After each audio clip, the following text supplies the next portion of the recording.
Welcome back. We're going to get started with our final session right now with Mark Miller. So we hope that you enjoy. He's calling me up. Okay, good. Well, thank you. It's always encouraging when people come back. I mean, there actually is no guarantee, right? But I'm always encouraged. So thanks for coming back. And I want to say a quick word. Thanks for making the books available. Let me say a word about not only that book, but all my books. All the profits from the beginning have all gone to charity, and that's the plan. So that's the only way I feel good about kind of saying buy my books, but it will do good in the world. So buy many, buy often, and we'll just try to change the world. So thanks for that. Thanks for making those available. We appreciate you doing that.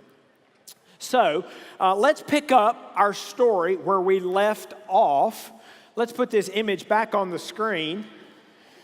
I have some truth tellers in my life, and I hope and pray that you all have truth tellers in your life. And when I work on something like this, when we work on something like this, it's not uncommon for us to hear a response, sometimes offered in love and sometimes not, that says, this is pretty useless. And when people say that, I say, well, please tell me more, right? I mean, what do you say? Yeah, we didn't work but 5 years on it, so what's the problem? And I've heard this with other work that I've done throughout the years. Literally, I've had people say that some of the books I've written have actually been worthless. And I say, well, thank you for that. Please tell me more. And here's the common theme, and it should not have surprised me, and it doesn't surprise me, and it wouldn't surprise me, and it actually wouldn't even hurt my feelings if you thought this was useless. Because I've been told that about 93% of the world's population needs more information than this. Now, that doesn't mean you're better or worse than the 7%. They tell me that 7% of the people have a concept and they run with it. But since I give God the benefit of the doubt, He knew what He was doing when He made all of us. That means that those 93% of you that want more information aren't wrong. You just want more information. But my publisher keeps telling me I only need to introduce big ideas in these books. He said I'm a victim of my genre. If you haven't read any of my books, they're stories, they're parables, and they're 100 pages. And he makes me take all of the tactics out of the books, right? Because he says, this isn't a field guide. You're introducing ideas. And so when we bring out ideas, 7 out of 100 of you go, good, got it, I can go do this. And 93% of you say, you have to tell me more. And that's great.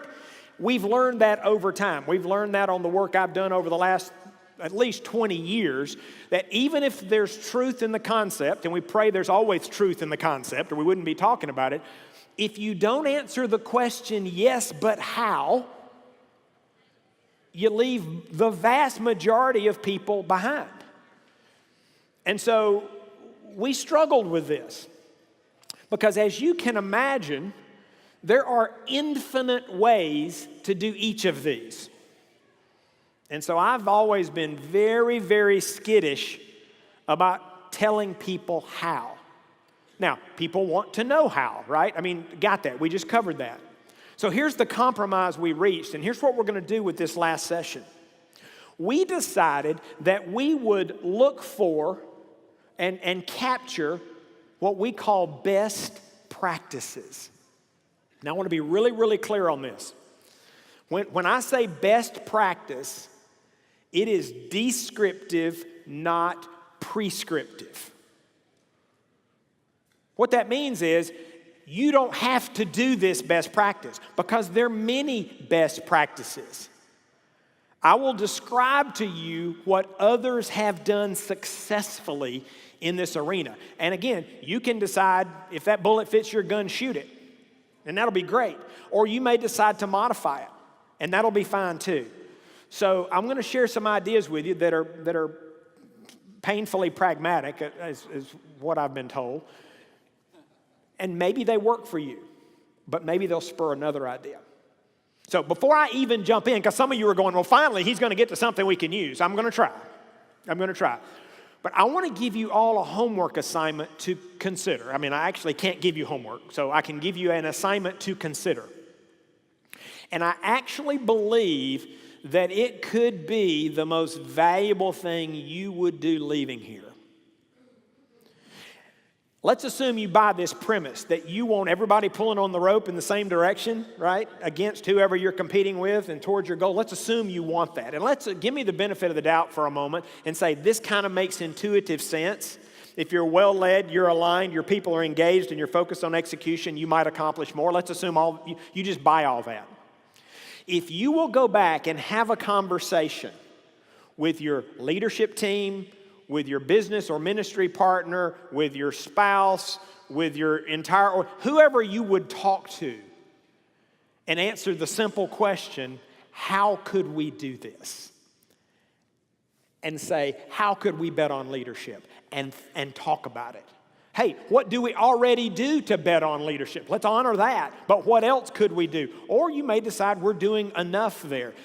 How could we better act as one?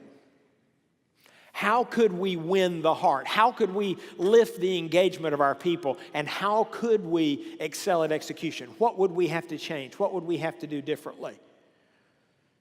And I've done this exercise with leaders and organizations.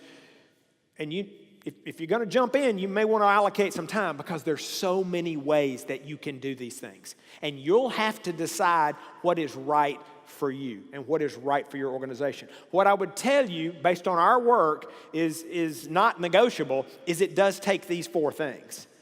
If you say, I don't like this one, or I don't like that one, or that one looks hard, think about a rocket with four booster engines, whatever they call them, right? If you fire one, the rocket might get off the ground, but it won't get into orbit.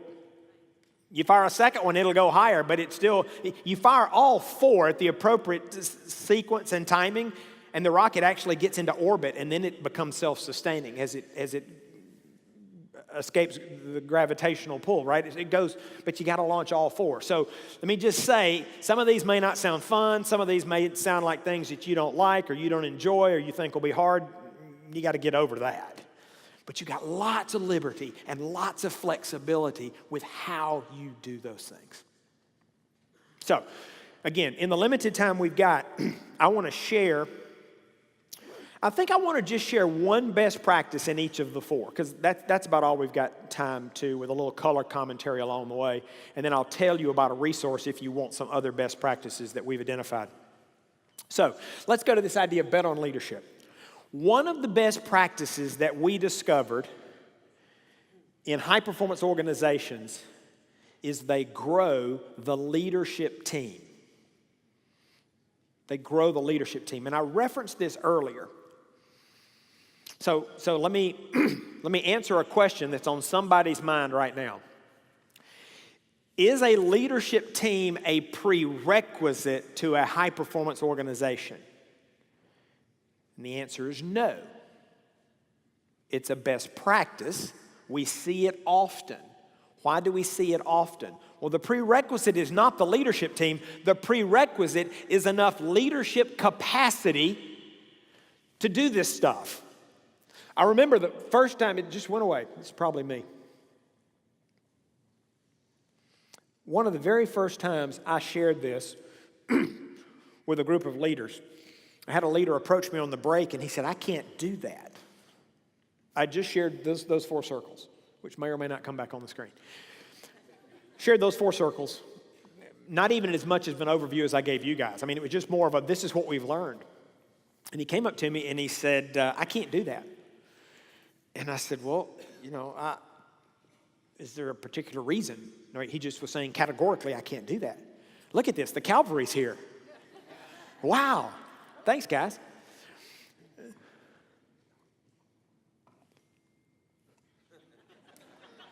Sorry to interrupt. Hey! Let's hear it for the support team.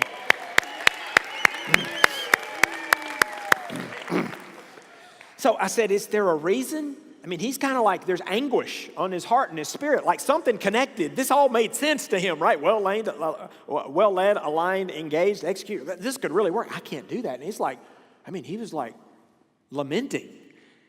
I said, is there a reason? He said, I don't have the personal capacity to do what you're describing. He said, because I'm guessing there's a lot under those circles. I said, yes. And I said the only thing I knew to say in the moment, I said, well, can't your leadership team help? He said, I don't have a leadership team.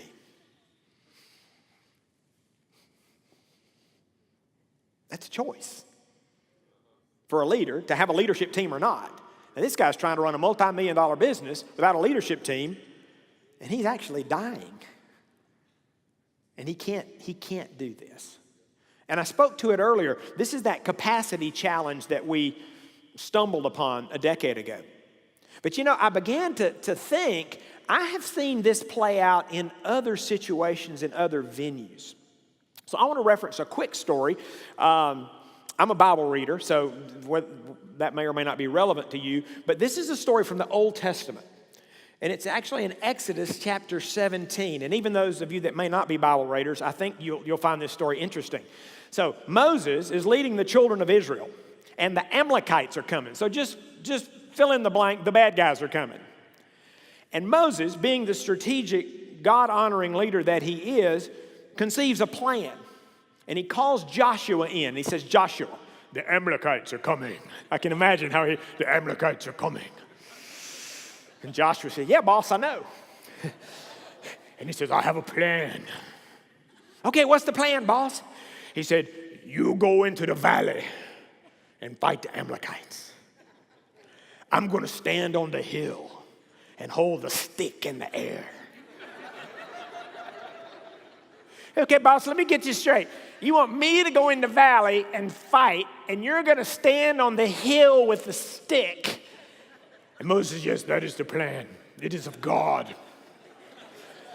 Can you imagine what Joshua was thinking? So, boss, let me get this straight one more time. The Amalekites are coming. Moses says, yes, that's what I said. And you want me to take the army and go in the valley and fight, and you're going to stand up on the hill where it's safe, and you're going to watch. And you're going to hold the stick in the air, and it's all going to be good? Yes. The faith of Joshua. Okay, boss, that's what we'll do. So the scriptures tell us the next day, Joshua goes into the valley, and just as Moses had prognosticated, he's up on the hill, he's holding the stick in the air, and things are going really good for the armies of Israel. And then something happened. You know what happened? Moses got tired. The story says, and Moses became tired and lowered his arms, and the battle turned. Now hit the pause button for a minute.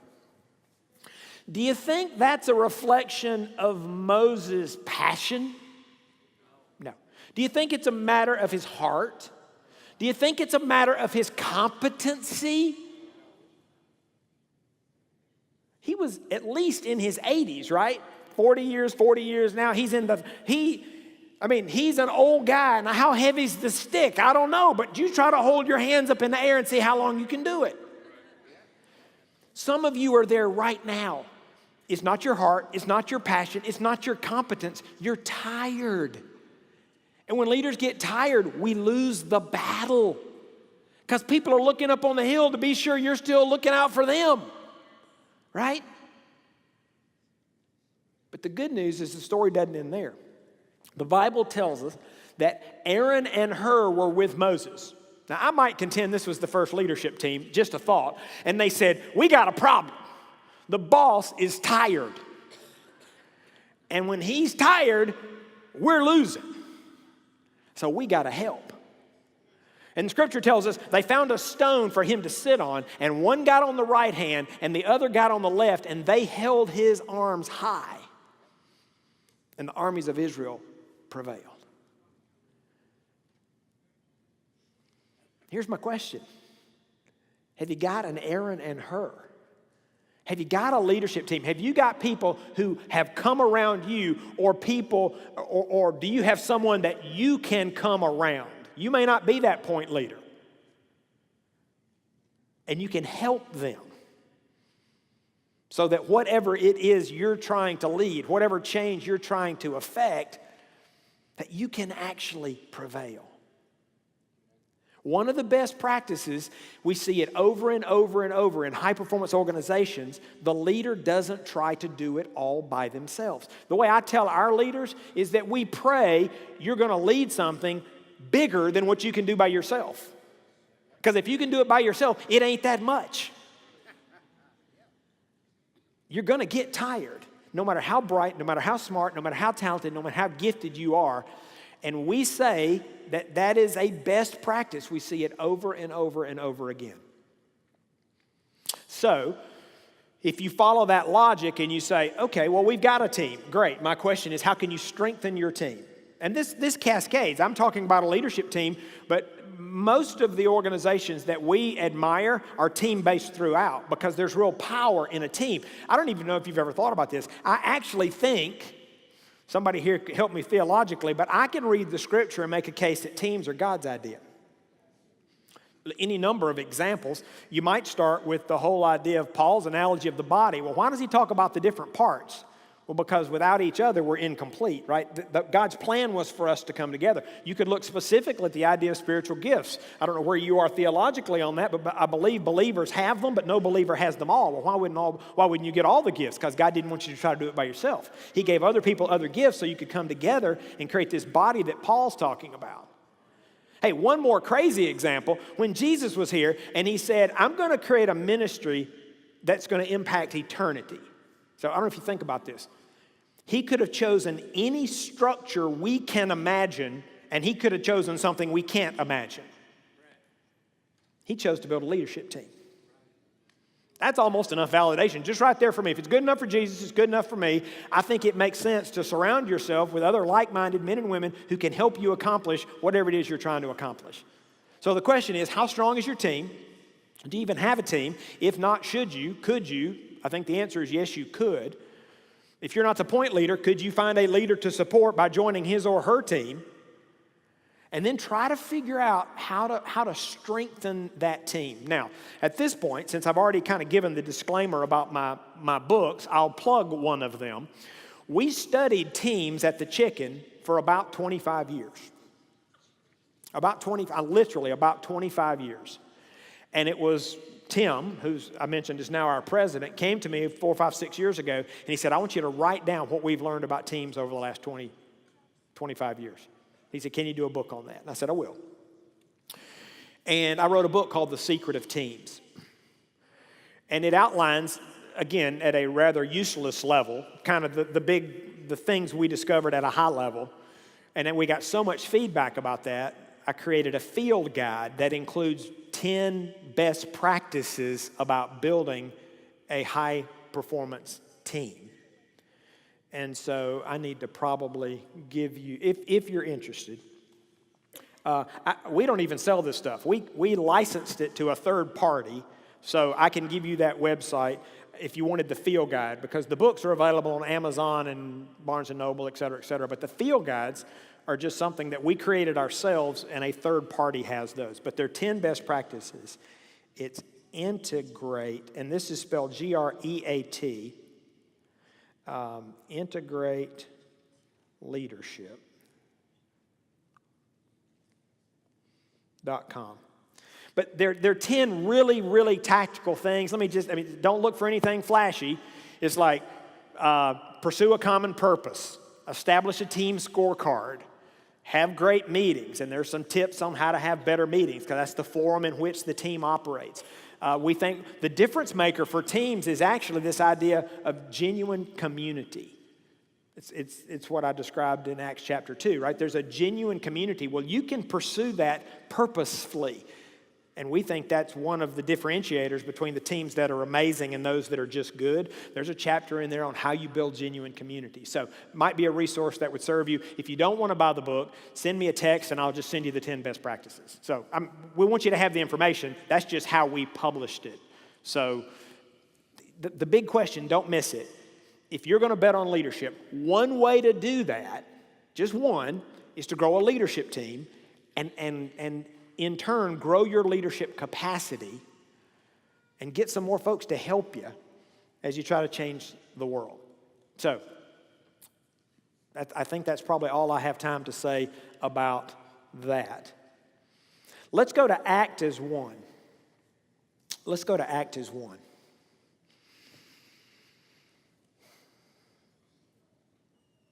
I mentioned earlier the best practice of creating clarity. And I'm torn if that's the one I want to talk about right now, because it may feel like a blinding flash of the obvious, but I can't quite move past it because I encounter so many organizations, for-profit, not-for-profit, NGO, churches, schools, where there's not clarity. And you say, about what? I know organizations, there's not clarity about anything. Right? Why are we here? What are we trying to accomplish? So I'll tell you a fun story about that. We were challenging our restaurant operators with this. And again, if you feel bold and you want to try this, you're welcome to. Pick up your phone and text 3 or 4 members of your staff. And there are any number of questions you could ask them, but here's the one we ask. What's the number one goal for our restaurant for this calendar year? So we had leaders texting that message to leaders. Got it? An hour later, one of those leaders picks up her phone and says, look at this. 4 answers. Identical.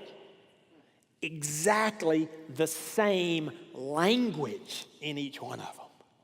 It's like, wow, congratulations, that's fantastic. She said, no, it's not, because that's not my number one goal. She said, they are crystal clear on the wrong thing. I think if that didn't ring true, so many of you wouldn't be chuckling right now, right? Here's what I tell my staff. You get no credit for doing the wrong things well. You can tweet that if you want. You get no credit for doing the wrong things well. And so my leadership challenge, because we are so fortunate and blessed to have surrounded ourselves with a lot of really passionate, caring, committed, and responsible people, I actually don't have to worry about if they're going to do it well. What I got to worry about is, are they doing the right things? Are we doing the right things? They're going to give it 110%. They're working for God, not men. Their heart's in it. They're passionate. They're engaged. And so many times, if we're not aligned, if we're not acting as one, they're going this way and that way and that way and that way and that way and that way. And they're doing it with all their heart. And you got to say, come back in here. Woo, come on back in. Come on back in. No, we're not. No. My son, you mentioned my son. By the way, that's careforaids.org. He's my hero. He basically partners. What they do is they partner with churches. They're up to about 45 clinics now. And they establish an AIDS center in those churches. That way they don't have to build a building. He's got about 100 staff in Kenya now. And they just moved into Tanzania as well. So doing great work for the kingdom. Thousands of people coming to Christ. You may not realize in that part of the world, stigma is so strong and so powerful that just people are outcasts. They're modern day lepers once their status is known. And so the churches don't know what to do with them either. But when the churches now have this, the church stands up and says, we have an AIDS ministry, and they don't even know that my son and his organization exists because they do it through the nationals, but they're funding it and they're leading it and they're staffing it and so forth and so on. So it's a fantastic, God's been all over it. So thanks for your contribution to that work. But the reason I mention it is people doing things really well, but they aren't the right things. I actually visited with him several years ago, made a trip to Africa and visiting some of his clinics. And he says he's probably the only leader in history that canceled Vacation Bible School. Because when he showed up, he found out his staff had decided that'd be a great way to use their time and energy and effort. And he said, well, we'll have this one because it was going to start the next day, but we're not going to do that again. Now, where does a young leader get that kind of courage? He has real clarity on his calling. By the way, they're in the orphan prevention business because what they've learned is if they can intervene in these people's lives, literally taking them off their deathbed, proper diet, proper nutrition, proper medication, proper social support, and spiritual counseling, they can give them 25 more years of life. Guess what? They can raise their own children. Orphans in Africa is a plight. It's a tragedy. That's not his calling. His calling is to prevent orphans. So he said, we'll let the churches do Bible schools, but we can't take our limited resources away from these men and women who are literally dying. Like, if we don't come to their aid, if we don't show them compassion in Jesus' name, in days they will be dead. We are not going to do Bible school. Well, how does a leader have that kind of courage? Because he's really clear. And when he's clear, then his staff is clear. And when their staff is clear, their staff is clear. And he shows up from time to time, as do their on-site national leaders, to be sure they maintain clarity. So a best practice, as innocuous as it may sound, as elementary as it may sound, is create clarity. Create clarity. I would actually suggest you start at the level of purpose. Why are we here? And then drill down from there. What is it we're trying to accomplish specifically? By the way, that is another prerequisite of a high-performance team. I don't know if you want to hear this or not. The great teams are actually trying to accomplish something. Don't laugh. There are a lot of teams that aren't trying to accomplish anything. Well, here's the truth. They're just not a team. I mean, they may call themselves a team. They may have a uniform. You know when a team becomes a team? It's when they pursue common goals. If you're not pursuing common goals, I had an operator tell me he's having trouble with his team. And I began to ask questions, which is what consultants do when they don't know what to do, right? I mean, so let's just ask some questions. Like, let's gain some understanding, some insight. Maybe something will pop up I can help with. But when somebody just says, my team's not doing good, it's like, what do you think? I'm going, I don't know what I think right now. Let me ask you some questions. So about 10 minutes in, he said, I know where you're going with these questions. And I'm thinking, good, I don't. So good, where am I going? He said, you want to know if I've got goals. And I said, well, that's a good question. Do you have goals? And he said, yes, Sally's in charge of the food goals and Joe's in charge of the hospitality goals. And he went and told me these 6 leaders and each was responsible for different goals. And I said, oh, and this was not premeditated. It was kind of spontaneous. I said, oh, you don't have a team. I thought he was going to kill me. He said, what do you mean I don't have a team? I said, well, that's not a judgment. You got a bunch of individual contributors who sit around a table once a week. And this person cares about their goal, and this person cares about their goal, and this person cares about their goal. You're not getting the synergy. You're not getting the power released of these smart men and women working together because they all are concerned about their own goals. Well, one way you create clarity is you get people to agree, whether it's top down, bottom up, or some combination. Here's what success looks like. Here's what we're trying to accomplish. Here's what we're trying to do. So it's, why are we here? What are we trying to accomplish? And I might encourage you, just because I'm a fan of establishing values. I mentioned earlier about the team that didn't know what was important because they hadn't been told. Well, the same is true when you think about values. Now, when I say value, I'm really talking about the beliefs that drive behavior. What are the beliefs that you want as a leader to drive the behavior in your organization? And I would suggest you have a short list. There's research that indicates the more values you have, the less value they add. And it's common sense, right? Because you want these beliefs to be an active point of reference, an active point of decision making, an active point of conversation. You want those values to shape how you do what you do. And if you've got 8 or 10 or 12 or 15 or 20 or 30, it's not that they're invalid. People just can't process. They can't keep all that in their head and, more importantly, in their heart. Versus having a short list, people say, well, how many? I mean, I wish you wouldn't ask, but you've asked. So how many? The answer, again, careful, the right answer is closer to 5 than 10. It's closer to, and these are just things, they matter.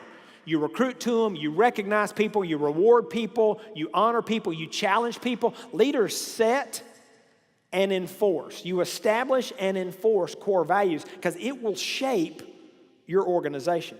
And so that's another, to me, you want to create clarity around that so that people know what's important around here, what matters, how will we approach this work, how will we approach this ministry. It's just, if you don't tell people, they'll guess. Because people always watch the leader. They always watch the leader, whether we want them to or not. They're actually looking, I think, for three things. They're looking for, one, what's important. So let's end that mystery and just tell them. But they want to know what's important, and they're watching you to try to figure it out. Number two, they're looking to determine if we're trustworthy, deserving their trust, and they link those two. Because if you say something's important and you don't live like it's important, then you lose trust. And at the end of the day, people really don't follow leaders they don't trust. Now, they may stay on your payroll, but that's actually not a good scenario either. So they're looking for three things. One is what's important. So let's end the mystery and tell them. They're looking to decide if you and I are trustworthy. Well, let's do our very best within our human limits to live like what we say to be true is true in our lives. And third, I think they're looking to determine if you care about them as an individual. But we can move the ball way down the field if we'll just tell people what's important. And it's these three things, these four things, these five things. At Disney, their first core value, they have four, their first core value is safety. Now, they actually think you should rank these. This is kind of advanced. This is 301 level stuff, not just have core values. They say you should rank them because sometimes you'll find yourself in situations where the core values are in conflict. So two of theirs, their first one and their fourth one. Their fourth one is the show. And what that means is when you're in costume and you're Mickey, you don't talk, right? You don't take your costume off in public because you're in the show. So show is their fourth value, but safety is their first value. Well, why would they prioritize them that way? Because if you're Mickey and you see a guest in harm's way, you come out of the show to protect that guest. So that's advanced. If you want to rank order yours, but I think it's another opportunity to create clarity.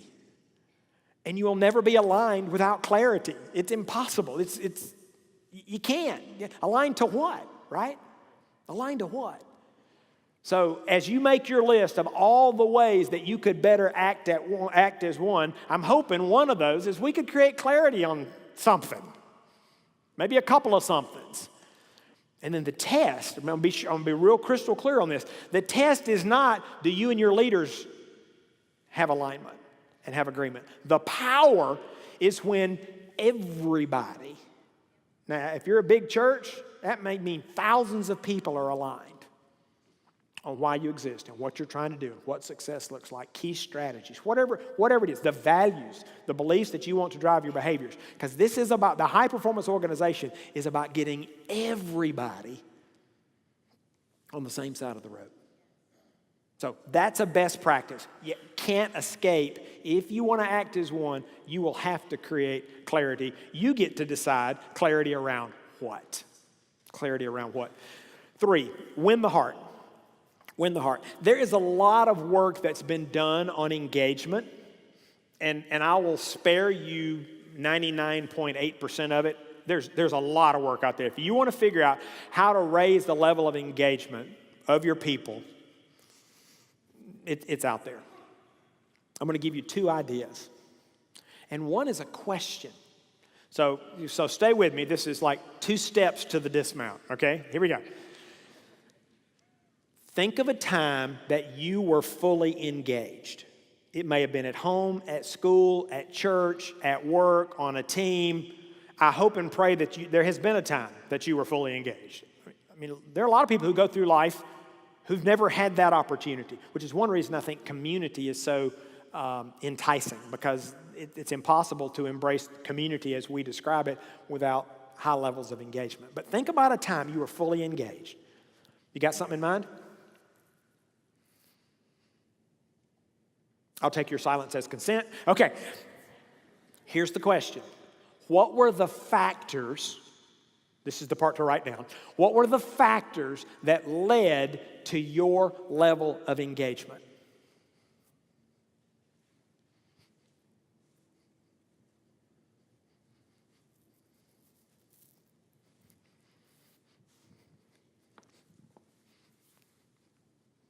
Let's hear some of those. Okay, there was vision that you were bought into, all right? Which, again, several implications there. There was a vision that somebody had shared with you for you to buy in, but that's what got you engaged. What else? passion for the least of these. There was passion on your part for the cause. The cause was clear and there was passion. So there was some alignment. Great. What else? You were motivated. Okay, and what motivated you? Interest, personal interest. So this has a lot to do with fit. If you're in a role that doesn't fit you, then you're going to have less interest. So one way you lift people's engagement is be sure they're in the right role. They're in the right role. What else? What led to your level of engagement? Challenge. Challenge, absolutely. So if there's a challenge, then I might make the assumption that you had something you were trying to accomplish and either you set that or somebody else gave that to you.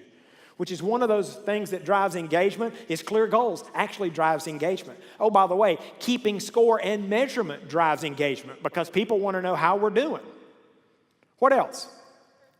Purpose. Yeah, which again, you're making a list. You know the things that drive engagement. So as leaders, we have an opportunity, and I would argue an obligation, to make these things true. Hey, here's another one. Somebody would mention it if we went a little bit longer. I bet your engagement would be driven if somebody encouraged you. I bet your engagement would be driven if somebody asked you for your input and valued your ideas, and if somebody listened to you. There are many, many things that we can do as leaders to drive engagement. And if you'll just think about that question, the things that aided and assisted in raising your engagement will be exactly the same things that will help others. Now, a disclaimer, one size doesn't fit all. So you might assume that everyone needs encouragement. By the way, how can you tell if somebody needs encouragement? If they're breathing. That's how you know. So generically, as leaders, we know that's good. Here's where it gets a little more complicated. Your encouragement, you want a personal note. Yours, you want a trophy. You want a day off or something. I don't know. You want flowers. I don't know. People want to be encouraged differently, and that's when we have to treat them as individuals. I got that. But the macro is true. You can identify 6 or 8 or 10 or 12 things that you know are true, universally drive engagement. Another thing that drives engagement is feedback. People want to succeed. See, there's this mentality that I run into from time to time that the world's full of slackers. I think the world's full of people that want to be successful.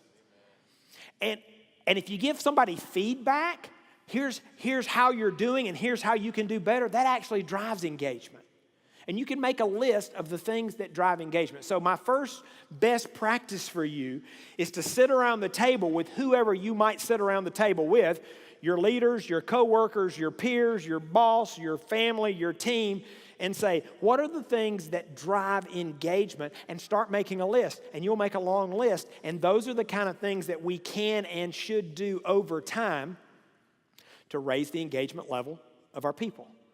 So that's the first tip or best practice, is just answer the question as it relates to your own life and then say, how well are we doing these things for others? Do they know the vision? Do they know the score? Are they getting encouragement? Are they getting feedback? Oh, by the way, do they have proper resources and tools? You want to discourage somebody? Give them a task and then don't give them the resources and tools. That is an absolute recipe for torpedoing engagement. Oh, this could go on and on. Do they even have the skills? I had one quick story. I had an operator who was trying to get his leadership team to help manage cost in the business, and he was really frustrated. And he said, let me tell you, he said, I started by casting vision, and then I challenged them, and then I incented them, and then I threatened them, and they're still not controlling cost in my business. And I said, do they know how?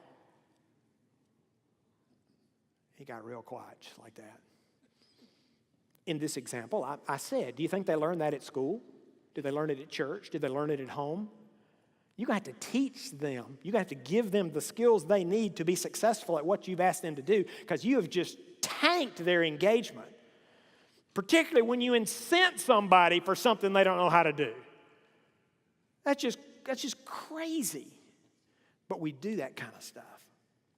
So ask that question. One more best practice, and I think this is maybe one of the most challenging But I think it may be the most fulfilling of all the best practices. If you want to win somebody's heart, foster their dreams. Now, for some of you business leaders in here, you're going, oh, he's really walked off the edge right now, right? Foster dreams, my eye. What? No, this is a business. Well, I'm telling you that you foster dreams for the men and women in your business, and their loyalty and their productivity and their engagement will go through the roof. Well, how do you do that? Well, there's as many different ways as there are people, but you start by asking people, what's your dream? What's your dream? I don't know if you've had dream conversations with people. Some of the most fascinating conversations you'll ever have in your life. Now, you got to suspend judgment because a lot of people's dreams are not your dreams. And some of their dreams, you're kind of going, you got to be kidding me, right? Like, we can fix that. I can help you. That's the point, right? I had a friend of mine as a coach. He was having a dream conversation. Now, don't laugh. Everybody's got their dream. We need to honor people's dreams. This kid's dream was to go to a St. Louis Cardinals ball game. This is an adult. And my friend says, well, what's stopping you? He said, well, I'd have to get a plane ticket, and I don't have tickets, and I don't know how to do that. Serious, this was his dream. Well, my friend is the leadership coach for the Pirates. He actually can get tickets. He helped the kid book a flight like 4 months out, so it was the cheapest fare, made him stop in an extra city and says, all you got to do is save $207. I'll get you the tickets, and you can go to a Cardinals game. You're thinking, that's crazy. That is not crazy to that kid. That was his dream. Where did it come from? I don't know. Now, maybe he'll have other dreams in his life. Maybe he'll have bigger dreams in his life after he realized dreams can come true. I went to a Cardinals game, right? So we're not to judge dreams, but if you'll help people accomplish their dreams, no matter how bizarre or obtuse or strange or maybe even seemingly irrelevant, and you'll get so much joy as a leader, as a human being, to help somebody else with their dream. I'll tell you one quick one. I was having a dream conversation. This was years ago, with a guy. Now, again, no judgment, so there's some stereotypes in this story, so don't judge me here. Talking to a guy, he's a volunteer on my ministry team. Now, I'm a volunteer. He's a volunteer on my ministry team. We're talking about dreams. And he said, I dream of teaching, stay with me, teaching, preaching at a Bible college. He dreams of teaching, preaching at a Bible college. Now, that doesn't sound like a strange dream, does it? Okay, let me tell you a little more of the story. He's in his 40s. He is an accountant. He has never pursued any postgraduate education. But hold on, there's one more piece. So I said, well, that's fascinating. I said, tell me, where do you preach or teach now? He said, never have. Really? I'm at time not to say, really? So your dream is to teach preaching at a Bible college. You're in your 40s. You're an accountant. You've never taught or preached. He said, yeah, that's my dream. So what's my role at that point? Try to help the guy, right? So I called a friend of mine who's a preacher, a pastor. And I said, hey, you still doing those Wednesday night services? He said, yeah. He said, I think I got a guest teacher for you. Now, in the spirit of full disclosure, I went ahead and told him, like, what's up? He said, I'd love to provide that first opportunity. That was 12 years ago. My friend now has his doctorate degree, and he teaches preaching at a Bible conference, a Bible school. Now, let's don't mistake my role in that. God could have done that any way He wanted to do that. I'm just so glad I got to be a part of it. How'd that happen? Had to have a conversation and a leader that says, I want to help foster this guy's dream. If you will try that with the people you lead, again, you will be shocked at how simple some of them are, and you'll be shocked at how hard some of them are, and how complicated, and some of them, there may be nothing you can do. But if you're a person of faith, you could pray for them. You could encourage them. You could ask them about how their dream is going. I've actually had dream conversations to move people out of organizations. I had a guy one time who was really struggling. We talked about his dream, and he dreamed of starting a ministry and blah, blah, blah, blah, blah. And I said, why are you waiting? I said, well, no, I did. Legitimately, I said, is this God's call on your life? He said, it is. I said, then why are you waiting? Oh, and by the way, you're struggling here, and you've been struggling here. Maybe you're not in your calling. He transitioned. They don't all end that well. But my point is, it was a dream conversation. I've had more than one of those with employees and team members who would just own up to, this is what I see in my future. And I'm going, well, the future starts like this moment. Like, what are you waiting on? So fostering dreams is a great way to win the hearts of people. Because when you help somebody achieve their dream, no matter how little or how big, their loyalty, their engagement, their passion for you and the cause just skyrockets. Maybe you need to leave here and have some dream conversations. Could you think of one person, just one, that you could sit down with in the next 3 days and say, hey, I'd like to know what your dreams are. What do you see in your future? Is there any way I could serve you? And then see how much that person is then in turn willing to serve you. The fourth move is excel at execution. There's so many things that you and I as leaders can do to help an organization excel at execution. Again, I want to just share one at the risk of knowing that there are thousands of things you can do. But it's this idea we came upon, and we saw it over and over and over again. We chose to give it language, master the fundamentals. Master the fundamentals. Every organization faced with the onslaught, the blizzard of complexity, we have thousands and thousands, tens of thousands of tasks that we need to execute. And the more of those that you execute well, the greater your likelihood of becoming a high-performance organization, right? We don't want 95% of the orders to be right in the drive-thru. We want 100%. We don't want 96% because when you're doing millions of cars, those are a lot of people whose order's not right. So we want to get better and better and better and better, and we continue to do that. Systems and processes, and you've got systems and processes. But this idea of master the fundamentals said, yes, we want to do all these things well, but it's actually a conscious conversation, and it's a decision about a really short list of things that you commit to master. And I don't know what that is for you. Again, I've used several times the example of FedEx just because I'm familiar with them and I've benchmarked their organization. But they want to master the fundamental of the package arriving as promised. Now, lots of stuff under that, but they want that focus. Vince Lombardi, some of you are too young to remember Vince, the great football coach from decades ago. They used to do the power sweep, and they ran it over and over and over and over again. And their competitors knew that they were going to do it, and they still did it, and they still won because they had mastered that fundamental play, and it was their bread and butter, and it was their go-to play. What is it you're going to master? What is it? Is it assimilation? I don't know if you're a church. Is it innovation? Some organizations master that process, as messy as it is and as cumbersome as it is.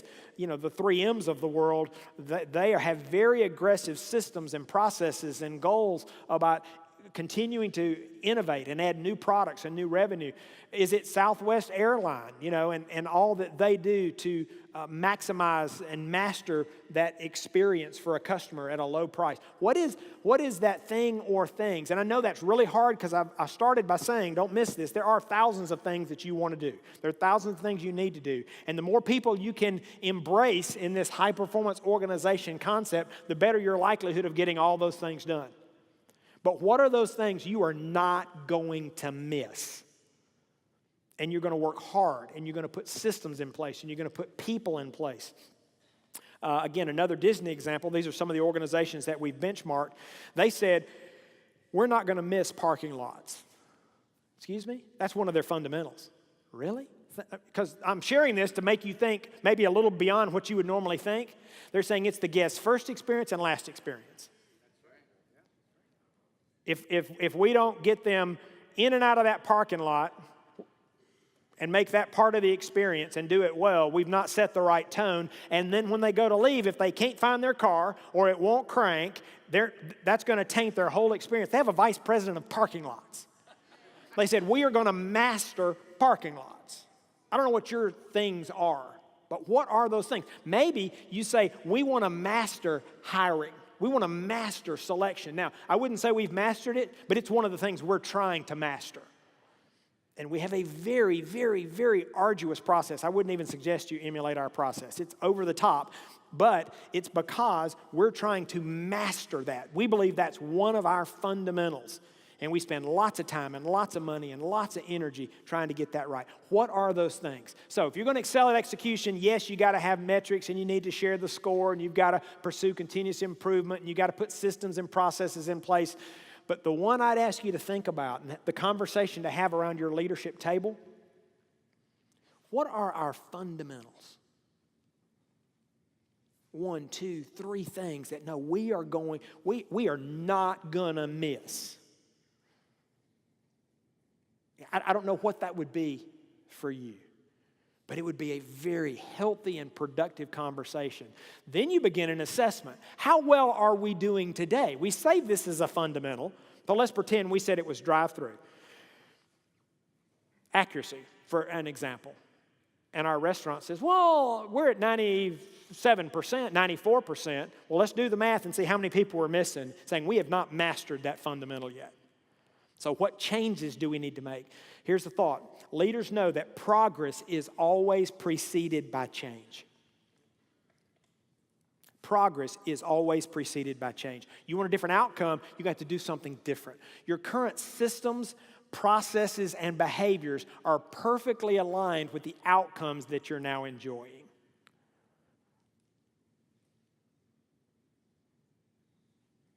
What are you willing to change to get a different outcome? But you need to excel at execution. So, what's the key to all of this? Let me tell you a quick story, another from my mentor, Howard Hendricks. I mentioned him earlier, from Dallas Theological Seminary.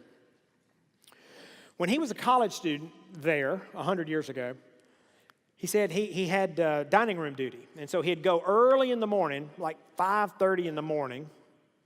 That's a crazy hour for anybody, but I can't imagine a college kid who has to do this. Getting up, going at 5:30, and he walked by his professor's house and he'd see the light on in the window. And many mornings he'd see his professor sitting at the table, looked like he was reading or studying or praying, but working.